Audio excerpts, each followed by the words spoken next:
Ang mabuting balita ng Panginoon ayon kay San Lucas.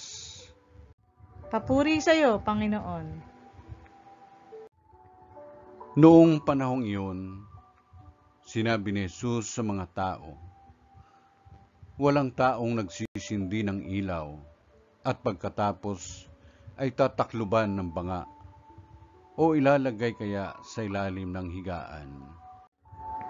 Sa halip, inilalagay ito sa talagang patungan upang makita ng mga pumapasok ang liwanag. Walang natatago na di malalantad at walang lihim na di malalaman at mabubunyag.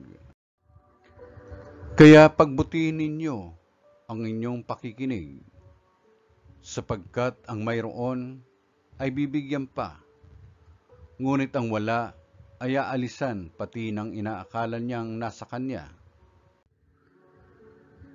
Ang mabuting balita ng Panginoon. Pinupuri ka namin, Panginoong Hesukristo.